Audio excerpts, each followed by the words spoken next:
നമുക്ക് നിലവിൽ FCRA നിയമമുണ്ടല്ലോ, ഫോറിൻ കോൺട്രിബ്യൂഷൻ റെഗുലേഷൻ ആക്ട് നമുക്കിവിടെയുണ്ട്.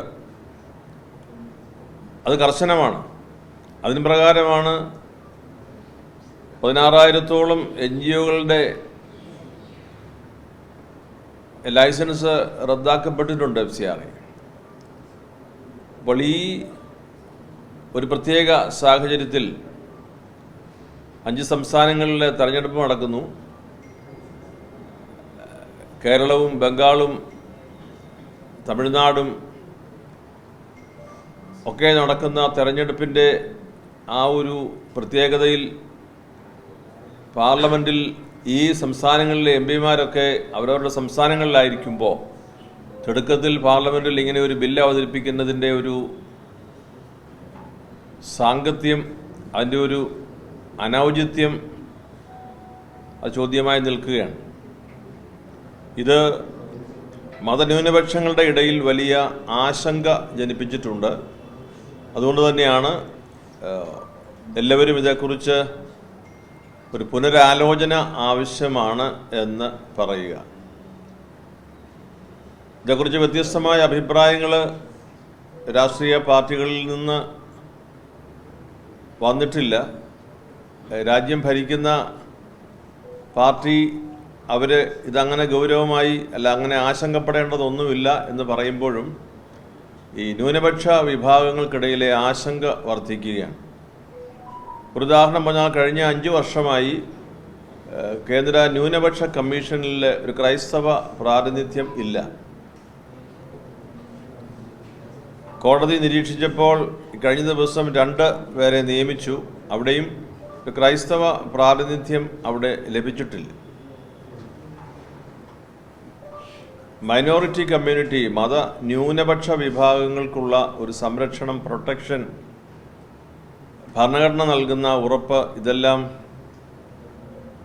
പൂർണ്ണമായി പാലിക്കപ്പെടണം എന്നുള്ളത് ഒരു ദേശത്തിൻ്റെ സംസ്കാരത്തോട് ചേർന്ന് നിൽക്കുമ്പോൾ ഈ അടിക്കടി ഉണ്ടാകുന്ന ഈ പ്രതിസന്ധികൾ ക്രൈസ്തവരിലും മറ്റ് ന്യൂനപക്ഷ വിഭാഗങ്ങളിലും അസ്വസ്ഥത സ്വാഭാവികമായി ജനിപ്പിക്കുമല്ലോ. ഈ കഴിഞ്ഞ ദിവസമാണ് പ്രവേശന പരീക്ഷ JEE-യുടെ പ്രവേശന പരീക്ഷ ഈസ്റ്റർ, ദുഃഖവെള്ളി, പെസഹാവ്യാഴം ദിവസങ്ങളിലൊക്കെ വെച്ചപ്പോൾ അതുമായി ബന്ധപ്പെട്ട് പ്രധാനമന്ത്രിക്ക് ഞാൻ ഒരു കത്തയച്ചിരുന്നു. ബഹുമാന്യനായ സുരേഷ് ഗോപി മന്ത്രി അദ്ദേഹം പറഞ്ഞു പ്രധാനമന്ത്രിക്ക് നേരിട്ട് കത്തയക്കുന്നതാണ് നല്ലത്, അദ്ദേഹം ആ കാര്യം ഓഫീസിൽ എത്തിച്ചു കൊള്ളാമെന്ന്. അപ്പോൾ ചെറിയൊരു ആശ്വാസമായി ഒരു ഉത്തരവ് വന്നത് പരീക്ഷ മാറ്റിവെച്ചു എന്നുള്ളതല്ല, പരീക്ഷ എഴുതുന്നവർക്ക് വേറൊരു ദിവസം കൂടി ഓപ്ഷൻ കൊടുക്കാം.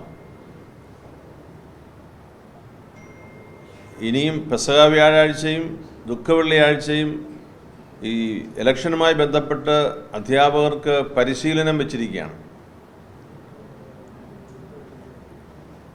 അത് ഇലക്ഷൻ കമ്മീഷൻ്റെ ഉത്തരവാദിത്തപ്പെട്ടതാണ്. അപ്പോൾ പറയുന്ന ഒരു വിശദീകരണം, ഈ ഇലക്ഷൻ അടുത്തു പോയതുകൊണ്ട് ഇങ്ങനെ വളരെ കോമ്പാക്റ്റായി ഈ കാര്യങ്ങളൊക്കെ ചെയ്യേണ്ടി വരുന്നു. ഇലക്ഷൻ വെച്ചത് ഇവിടുത്തെ ജനങ്ങളല്ലല്ലോ ഡേറ്റ് ഫിക്സ് ചെയ്തത്. ഇത്രയും ഒരു കോമ്പാക്റ്റായി ഇതെല്ലാം വരുമെന്നുള്ളത് ജനങ്ങളെക്കാൾ കൂടുതൽ അറിയാവുന്ന നടത്തിപ്പുകാർക്കാണ്. അപ്പോൾ ഇത് പടിപടിയായി ഇങ്ങനെയുള്ള ആശങ്കകൾ ചെറുതാണ് എന്നൊരുപക്ഷെ ദൂരെ നിൽക്കുന്നവർക്ക് തോന്നുമെങ്കിലും ഇതനുഭവിക്കുന്ന വിഭാഗങ്ങൾക്ക് വലിയ അസ്വസ്ഥതയാണ്. ദുഃഖവെള്ളി, പെസഹ വ്യാഴം എന്നുള്ളത് ക്രൈസ്തവരെ സംബന്ധിച്ച് വളരെ പ്രധാനപ്പെട്ടതാണ്. തെരഞ്ഞെടുപ്പ് കമ്മീഷൻ ഒരു ഉത്തരവാദിത്വം പരിശീലനത്തിനായി വിളിച്ചാൽ അത് പോകാതിരിക്കുക അത് സാധ്യമല്ല. അപ്പോൾ ഇവർക്ക് ഈ ശുശ്രൂഷകളിലെ ചടങ്ങുകളിലൊന്നും സംബന്ധിക്കേണ്ടതില്ലേ? അപ്പോൾ നമ്മൾ അവരവരുടെ വിശ്വാസത്തിൽ ജീവിക്കുന്നതിന് പൂർണ്ണ സ്വാതന്ത്ര്യം കൽപ്പിക്കുന്ന ഒരു ഭരണഘടന മുമ്പിൽ വെച്ചുകൊണ്ട് അധികാരമേൽക്കുകയും പ്രവർത്തിക്കുകയും ചെയ്യുന്നു എന്ന് പറയുമ്പോൾ അതെല്ലാ വിഭാഗങ്ങൾക്കും കൂടി അനുഭവേദ്യമായി വരേണ്ടുന്ന ഒരു അവസ്ഥയുണ്ട്. അതിൻ്റെ ഒടുവിലായിട്ടാണ് ഇപ്പോൾ ഈ FCRAയുടെ പുതിയ ഒരു നിയമം വന്നിരിക്കുന്നത്.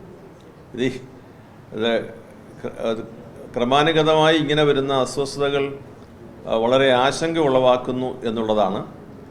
സഭകൾ ആവശ്യപ്പെടുന്ന ഒരു കാര്യം, ഇക്കാര്യത്തിൽ ഭാരത കത്തോലിക്ക മെത്രാൻ സമിതി CBCI, അതുപോലെ കേരള കത്തോലിക്ക സഭയുടെ സമിതി, ഇന്ന് ഞങ്ങൾ വൈകുന്നേരം KCBCയുടെ ഒരു പൂർണ്ണ ഓൺലൈൻ മീറ്റിംഗ് ഉണ്ട്.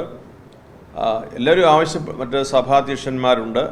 എല്ലാ സഭകളിലെയും സഭാധ്യക്ഷന്മാർ ഇതിനോടകം തന്നെ ആവശ്യപ്പെട്ട് കഴിഞ്ഞു. മലങ്കര കത്തോലിക്ക സഭയുടെ അധ്യക്ഷൻ എന്ന നിലയിലും ഇന്റർ ചർച്ച് കൗൺസിലിൻ്റെ ചെയർമാൻ എന്ന നിലയിലുമാണ് ഞാൻ ഇപ്പോൾ നിങ്ങളോട് സംസാരിക്കുന്നത്. അപ്പോൾ ഈ സഭകളെല്ലാം ആവശ്യപ്പെടുന്ന ഒരു കാര്യം, സംസ്ഥാനത്ത് ദേശീയ തലത്തിലുള്ള പ്രധാന പാർട്ടികൾ എല്ലാം ആവശ്യപ്പെടുന്ന കാര്യം, ഇതിനുള്ള റിവിഷൻ ആവശ്യമാണ്, ഇത് പുനഃപരിശോധിക്കണം എന്നുള്ളതാണ്. അതുതന്നെയാണ് സഭ മുൻപോട്ട് വയ്ക്കുക. ഇത് പുനഃപരിശോധിക്കുവാനുള്ള തീരുമാനം കേന്ദ്ര സർക്കാർ സ്വീകരിക്കണം എന്നതാണ്.